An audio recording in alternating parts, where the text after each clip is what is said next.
Assalamualaikum warahmatullahi wabarakatuh.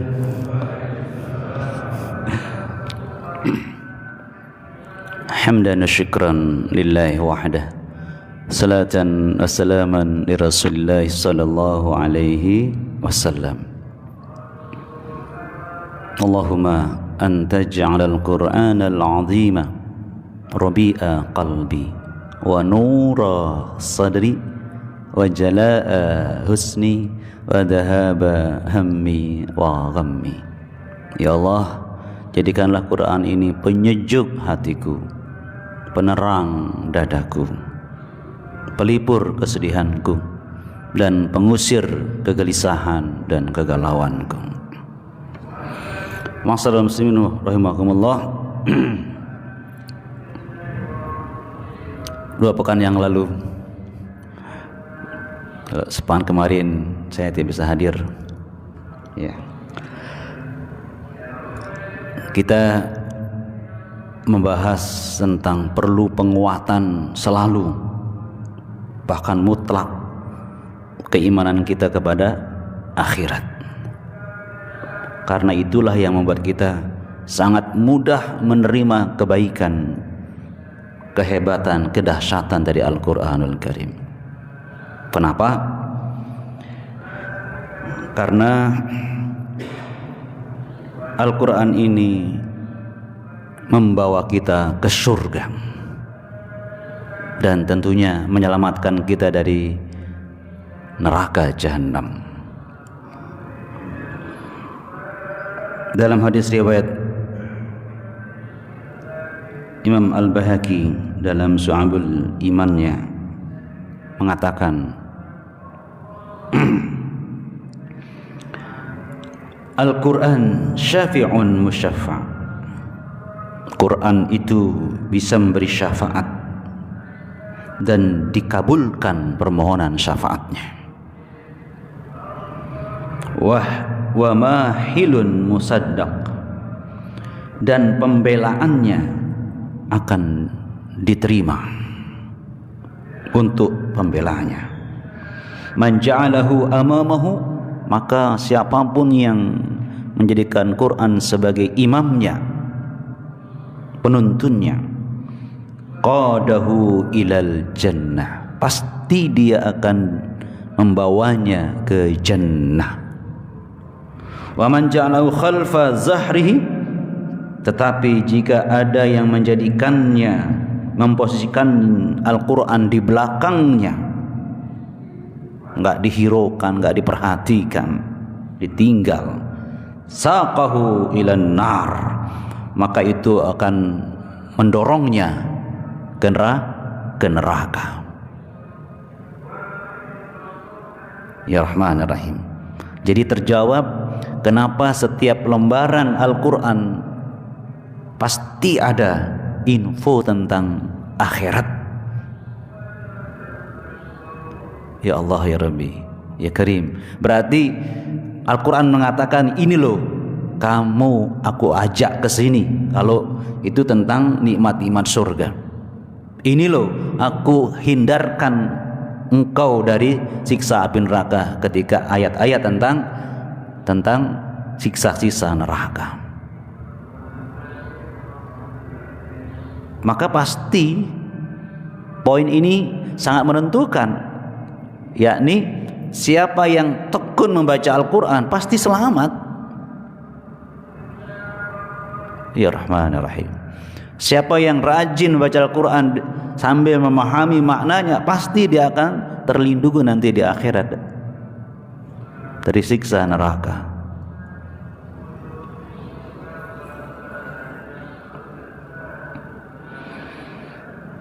Ada juga info yang sangat indah dari Rasulullah SAW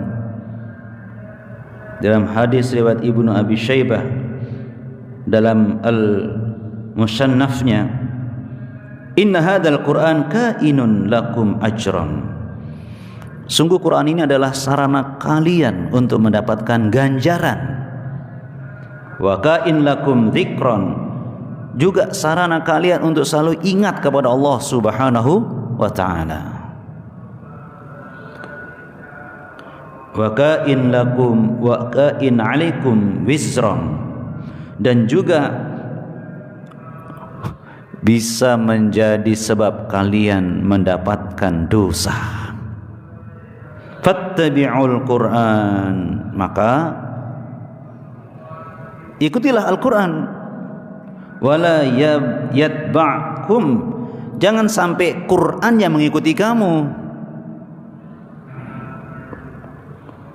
Fa innahu may yattabi'al Qur'an, maka siapapun yang selalu mengikuti Al-Qur'an, yahbit bihi ala riyadil jannah, maka Quran itu mendorong dia untuk masuk ke kebun surga. Wa may yatba'hul Qur'an, tetapi kalau Quran itu yang mengikuti dia, yuzakhu fi qafahu fayaqdhifhu fi jahannam, maka Quran itu akan mendorong tengkuknya lalu melemparkannya ke neraka Jahannam. A'udzubillahi min dzalik. Jadi Quran adalah imam kita yang di depan kita, yang selalu kita kedepankan daripada yang lain, dan jangan diremehkan, jangan ditinggalkan di belakang kita.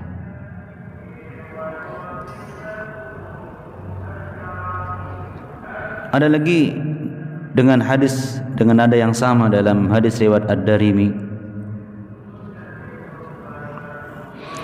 yaji'ul Qur'an yaumal qiyamah, Quran akan datang pada hari kiamat, fayashfa'u li sahibih, memberi syafaat kepada sahabatnya, fayakunu qaidan ilal jannah, maka dia akan menuntunnya masuk ke jannah. Au yashhadu alaihi fayakunu sa'iqan lahu ilan nar, atau dia menjadi saksi yang memberatkan dia sehingga dia diarahkan ke neraka.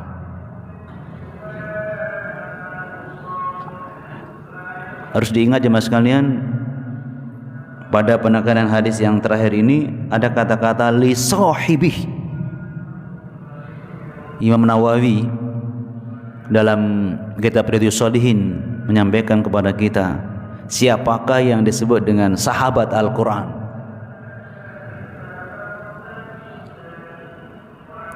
Yang pertama, al-qari'ina bih, orang yang tekun menjadi pembaca Al-Quranul Karim. Qari sudah jadi apa? Label dia itu, pelakunya betul-betul pembaca yang rajin. Ya Rahman Rahim. Makanya Rasulullah mengatakan Iqra'ul Quran fa innahu ya'ti yaumal qiyamah syafi'an li ashabih. Ini sebenarnya amalan yang paling sederhana ini. Ya Allah, bacalah Quran ini, karena nanti dia akan datang menjadi pembela sahabat-sahabatnya. Jadi neraca yang paling sederhana bagaimana kita membaca Al-Quran setiap hari. Makanya kita tergugahlah kalau kita mengetahui ada yang di Indonesia ini ada kan, ada one day one juice. Ya, ini luar biasa inisiatifnya. Ya. Sampai dikontrol, ya, sampai ada istilahnya, ayo siapa yang ini ada yang belum sampai 7, siapa yang mau membantu, sampai begitunya. Jadi saling berlomba-lomba untuk minimal 1 juz sehari. Dan Rasulullah ingatkan, Iqra'ul Quran syahran, bacalah Quran itu 1 bulan tamat. Hadis lain mengatakan arba'in, ya, dalam 40 hari. Jadi paling lambat 40 hari kita sudah hatam Al-Quran. Ini yang belum sampai, tolong kita berusaha, ya, kita berusaha semaksimal mungkin. Seandainya belum sampai, tapi usaha kita maksimal, insya Allah niatnya sudah sampai. Tapi betul-betul serius mengusahakan diri untuk usahakan tamat 1 bulan sekali.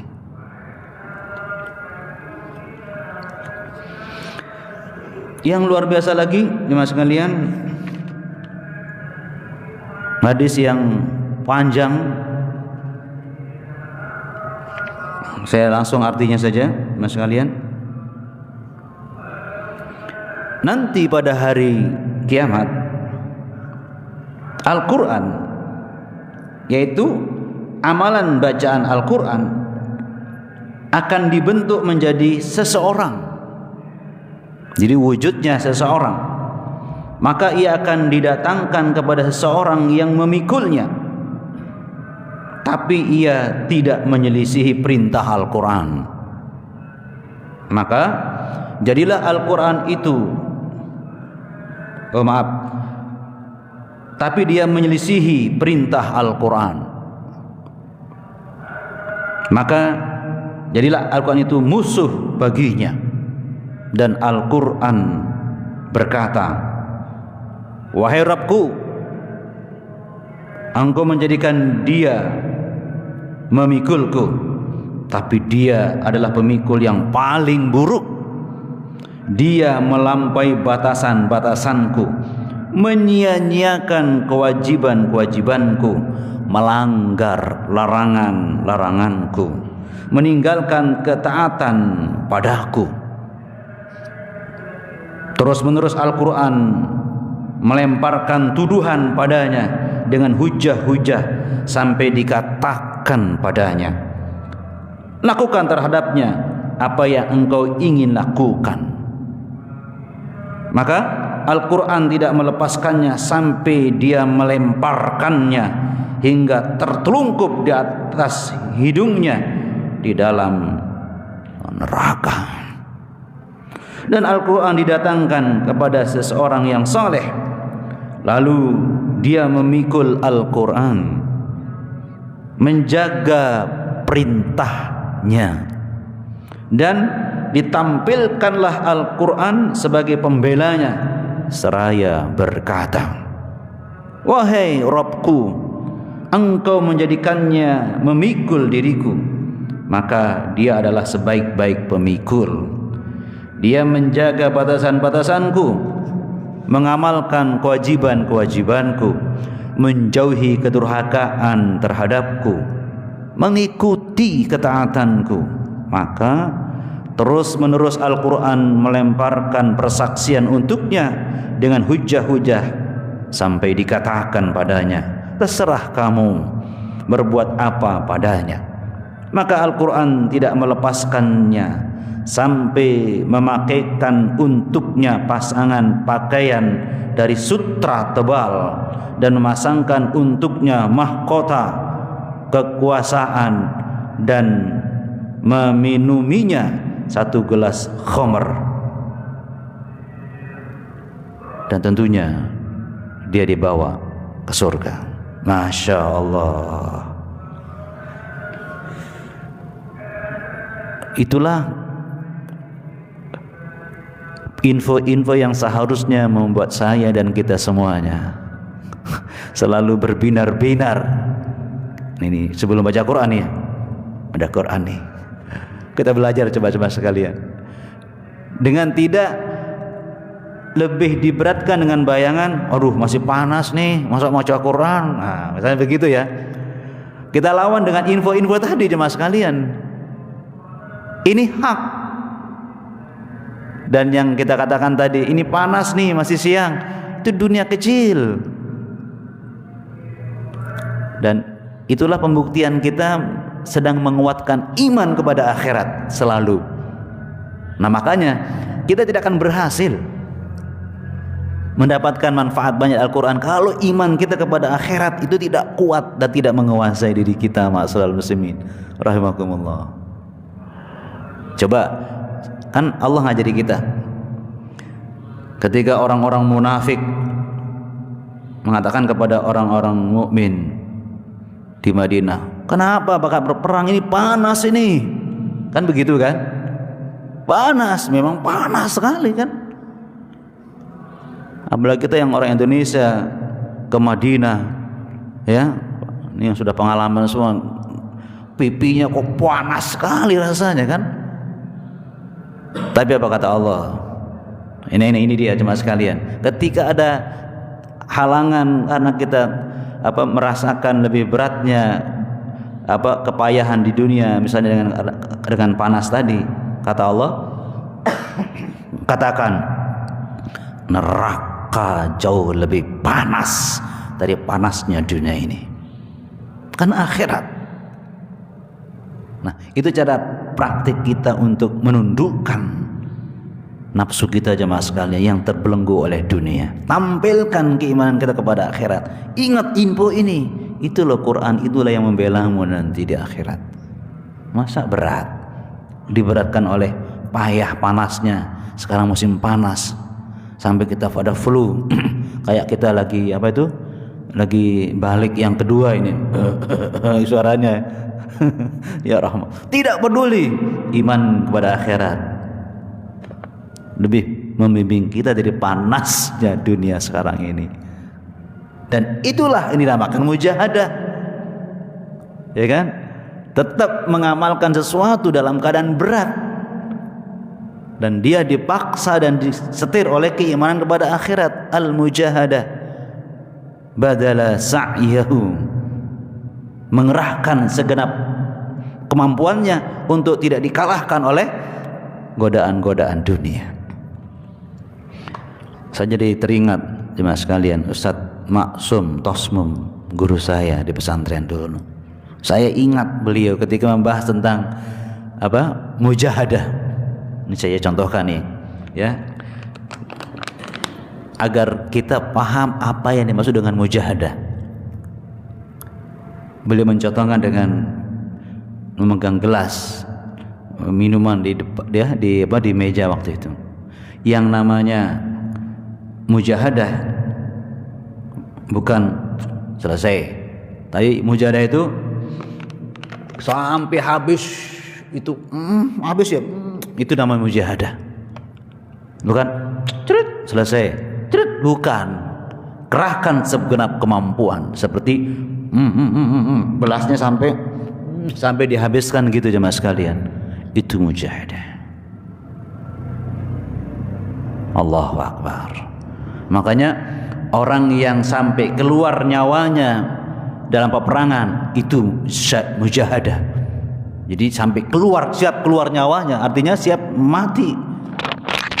Itu adalah mujahadah. Allahu Akbar. Makanya Allah selalu ingatkan kita di surah Ali Imran 142. Am hasibtum an tadkhulul jannata walamma ya'lamillahu alladhina jahadu minkum wa ya'lamas sabirin. Jangan sangka kalian akan masuk surga sementara belum Allah tahu siapa di antara kalian, belum kalian tunjukkan siapa yang bermujahadah di antara kalian. Karena mujahadah itu tidak ringan, maka kata Allah, wa ya'lamas sabirin, miliki yang kedua, dan siapa yang mampu bersabar, menahan diri dalam posisi mujahadah itu dengan sabar. Ma'asyiral muslimin rahimakumullah.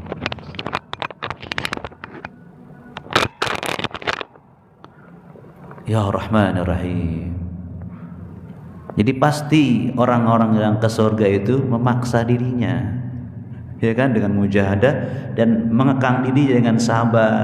Sakit ya sakit, nggak apa-apa daripada sakitnya neraka. Payah ya payah memang, daripada payah di neraka. Panas ya panas, daripada panasnya neraka. Sabar.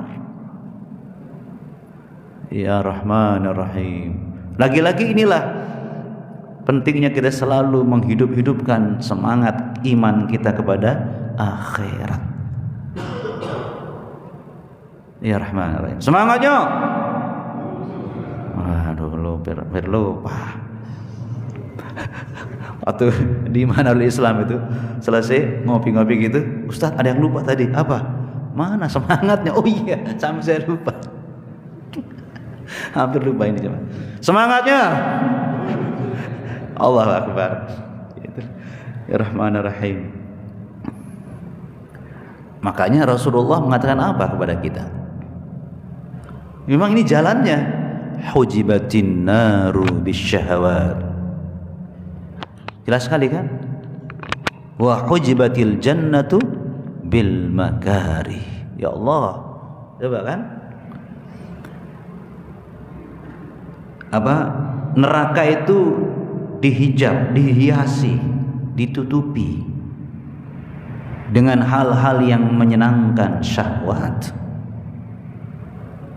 Sementara surga itu ditutupi, dihijab dengan hal makarih, makruh, yang tidak disuka. Makanya yang namanya mujahadah itu jangan mengatakan nanti saya kalau sudah enak baru duduk enak di masjid, ya. Kalau saya mantap nanti baru saya hadir. Oh, tidak begitu. Meskipun enggak enak, enggak mantap, lakukan itu. Jadi kita pasti menjalani hal-hal enggak enak ya, enggak enak. Sampai kita sering banyak berzikir kok enggak kroso apa-apa, terusin. Itu namanya mujahadah. Jangan bilang, wah percuma nih zikir enggak ono apa-apa nih, enggak kroso. Lah itu keliru. Justru karena enggak kroso apa-apa itu namanya makruh, makarih, tidak disukai. Ingat jemaah sekalian.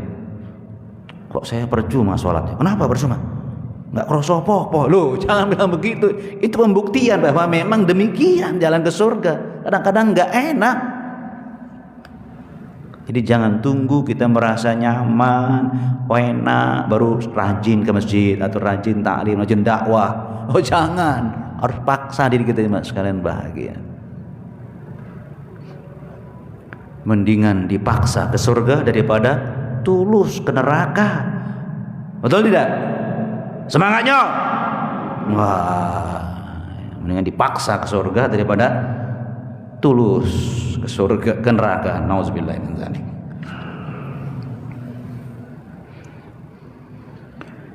Tapi juga terkadang bergetar hati kita. Ya Allah, terasa serem, enak. Kedua-duanya serba mungkin terjadi jemaah sekalian. Ya. Dan salah satu penyebab kita bisa merasakannya lebih dalam memang sama lagi, paksa diri kita untuk merenung-renungkannya. Harus begitu jemaah sekalian, paksa diri terus. Ya maaflah bagi yang ngerokok, saya tidak nyindir, ya. Pasti rokok itu nikmat bukan karena isapan pertama, ya kan? Aduh, yang suka merokok ya, karena saya sudah mengalami dulu, saya minta maaf ya, pernah mengalami ini, ya.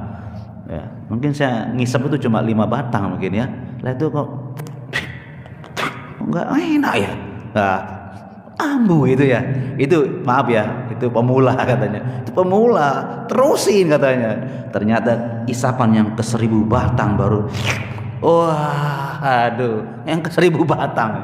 Artinya bukan isapan yang awal-awal gitu ya. Ya Rahman, begitu katanya ya. Ya begitu jemaah sekalian bahagia.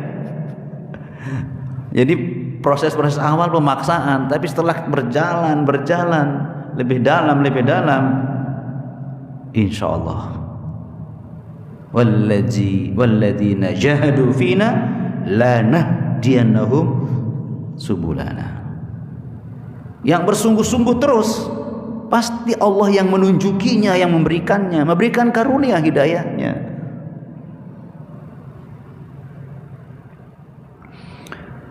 Seperti ketika Bilal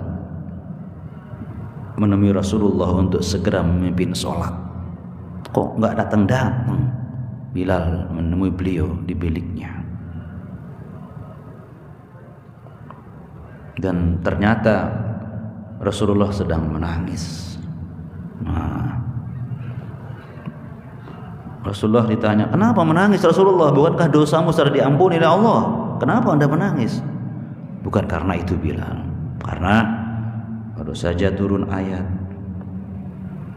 ya, dan celaka orang yang tidak, ya, walam yatafakkar fiha, yang tidak serius mentafakkur ayat ini.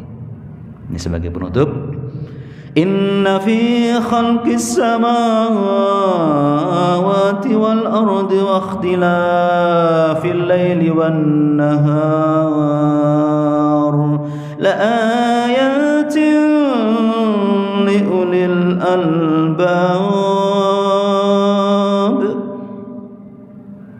Sungguh dalam penciptaan langit dan bumi dan pergantian malam dan siang,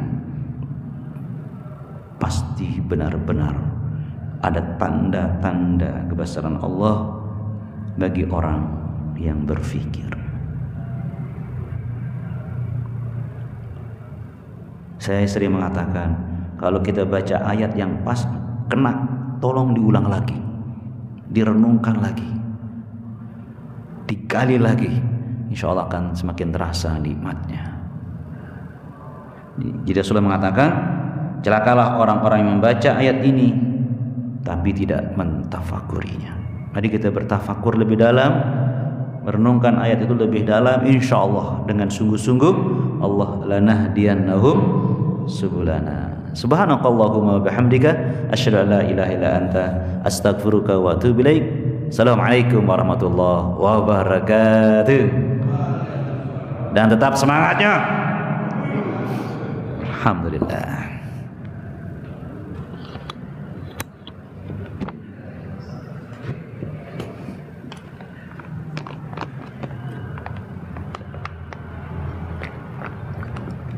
Alhamdulillah.